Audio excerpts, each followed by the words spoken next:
Well, good evening. This is the Hound Dog coming to you on the 20th of March 2017. And boy, it's good to be back in the saddle again. I've had a cold for the last week, and I don't know if you can hear, I've just got the little bit left of the nose plug there and in the throat. But anyway, I just couldn't speak on video or do any commentaries, and so here we are back again.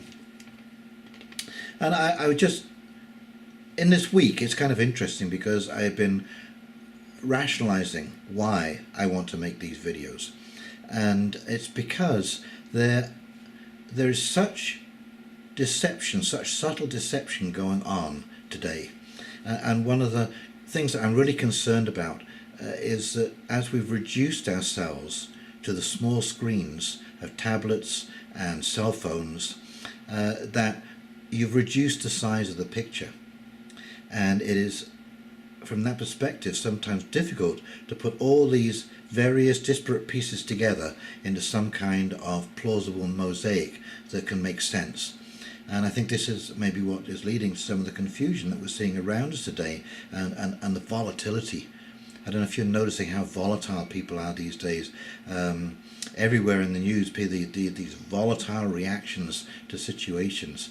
And so, because I have one foot in the past and one foot firmly in the future, bridging the present, I would like to bring some of my knowledge from the past and some of the very clever ways in which words are used to seduce us.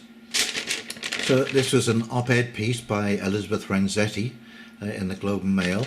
It was about a week ago, actually. And I know it's a week ago, but I think the lesson is timely.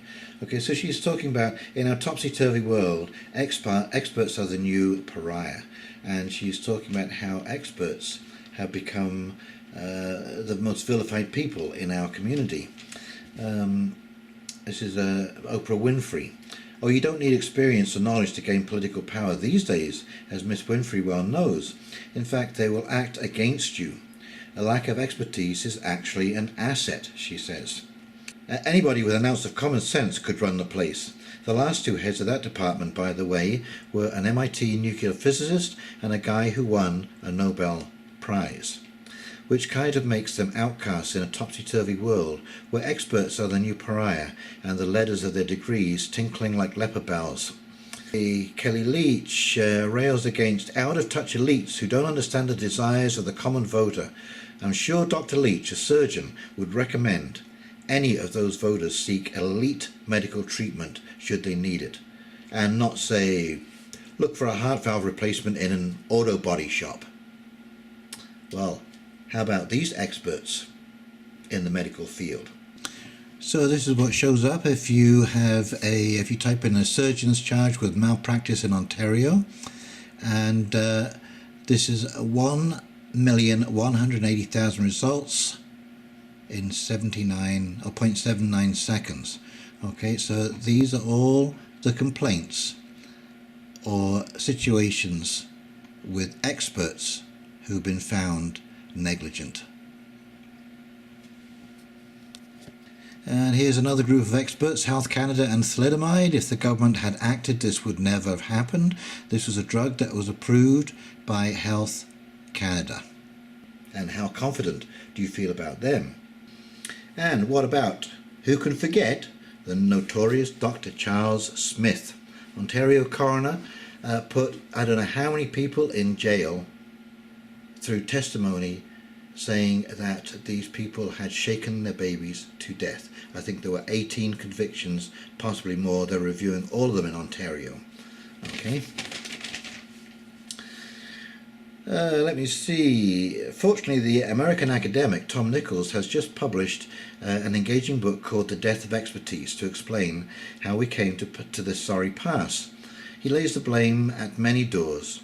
Colleges for failing to teach critical thinking and treating students like clients to be milked for cash, journalists for poorly communicating information, experts for talking only to each other and failing to own up to their own mistakes, human psychology which leans towards irrationality, and the internet for everything else. And although these things are true, what you have to remember Liz, if I might call you Liz, is I just put down here just a short list of all of the experts that have shaken us to the very core, shaken our belief, our trust in their integrity. Okay, and we have an absolute right to be suspicious now of all people claiming to be professionals with expertise to sell. Okay, so let me just go through this. This is from Health Canada. Approved radiation. Okay, let me tell you right now, there are no safe levels of radiation. They have just got it down to the absolute minimum that will allow nuclear reactors to function. But there's no safe levels of radiation, bar background radiation, which comes off the sun and other elements in the ground. Asbestos. Who can forget asbestosis? All those men and women who died of asbestos in their lungs. The men went down the mines, and the women washed the clothes. And because they were handling the clothing of the men who went to the mines, they were breathing in the asbestos, and so they were equally vulnerable as men were. This is approved by Health Canada. Tobacco was approved by Health Canada. I'm sure you all remember the movies back in the 60s where there would be doctors with an ashtray, on the desk. Pharmaceuticals. Look at all the dangerous side effects on boxes of pharmaceuticals, all approved by Health Canada. Lead in paint was approved by Health Canada. Plastics, PBDEs, polybrominated diethyl ethers. Pesticides, Roundup, DDT, all now we've found are cancer-causing agents and have been killing people. And when you look at the damage that the Roundup has done in places like India, for example, young farmers drinking a bottle of Roundup to go and lie in the fields because they need to die so they can get the insurance on their crop failure. Yep, that was an expert. Those were all experts. Those scientists came up with this stuff. Fungicides. We now have this thing with the bees collapsing, which is all due to pesticides that they're now growing in the plants. These are called neonicotinoids, and there's been a causational link between that and the bees dying. There is the electromagnetic frequencies.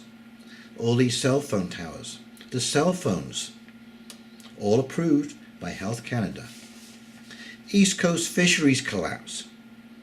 This is especially good because the government hired scientist after scientist until they found the right set of scientists that said that it wouldn't collapse. And of course all the other scientists they got rid of because they said, hey, don't overfish the East Coast because you're going to collapse that fishery. They were all gotten rid of. These were all experts. The Carbonneau Commission. Oh my God. The Carbonneau Commission in Quebec recently, implicating all kinds of government involvement with mafia-run construction companies, engineering companies, connections throughout the entire road construction and high-rise building construction and demolition. All experts in their field. Bovine growth hormone. I remember watching a documentary with Dr. Shiv Chopra, and in fact I'm going to link that below because I videoed a discussion with Dr. Shiv Chopra down in Peterborough a few months ago. Now here's a guy who went before the commission in Parliament to speak on bovine growth hormone, which is a terrible product. It cripples cows, it causes mastitis, it puts them in all kinds of pain because basically it increases the milk yield by 20 or 30%, something like that. So in America there is actually pus from mastitis in the milk. Wonderful. Just suck up that milk. Just pour it all over your cornflakes, won't you? So Dr. Shiv Chopra, actually, it was funny, because he told this little story of when he sat down with the commission and they asked him to swear to God to tell the truth and the whole truth. And he said, well, when I signed on in the department, because he was one of the chief scientists in the Ministry of Health, okay, he said, when I signed on, I signed another oath of allegiance to that department, not to disclose anything that goes on within that department. And one of the politicians told him to go with God. Okay, so he told the whole truth. It stopped the use of BGH, bovine growth hormone, in Canada. Immediately after that commission closed, Dr. Shiv Chopra was fired from his position with Health Canada, and he has never worked since. That was in 1994, I believe, that happened. Hasn't worked since. Okay, and who makes bovine growth hormone? You guessed it, your friend and mine, Monsanto. And speaking of Monsantos and GMOs and the creation of this wonderful definition, okay, what GMOs are is substantially similar. Don't you love that? Substantially similar.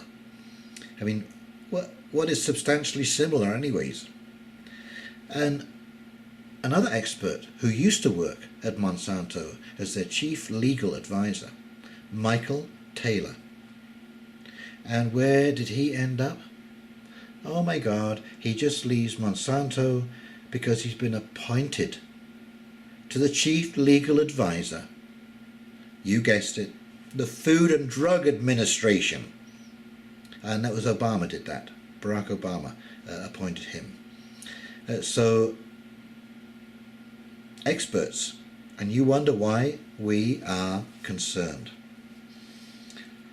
The marijuana pesticides, and this is so funny because at first it came out there was I don't know who released this, some scientist. It was probably an inside leak, from one of these companies, that if you bought street marijuana, okay, it was going to be covered in molds and pesticides and all kind of horrible things mixed in there, and you had no way of knowing.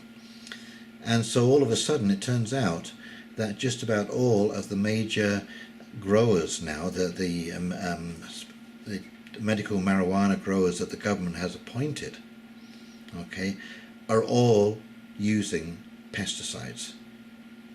Fungicides, actually it's a fungicide. I made a video about this a little while back, and so here we go. These are experts, right? These are paid scientists using fungicides. And of course, who can forget that wonderful, glorious, heady time in the past when doctors were literally experimenting on native people in Canada. They controlled their food rations, and they gave one group of natives vitamins and not to another group, and they compared the results over a period of years. This was a longitudinal study. So this was actually watching natives get sick and documenting the process for lack of vitamins. These are experts. These are experts. So we have an absolute right to be suspicious. These people have betrayed themselves in large enough numbers over a broad enough sphere. Officials that have withheld the truth. Not necessarily lying, but withheld the truth. And I remember, I don't know if you recall, it was about 8 years ago, and what had happened was a bridge collapsed in Montreal. Substandard concrete.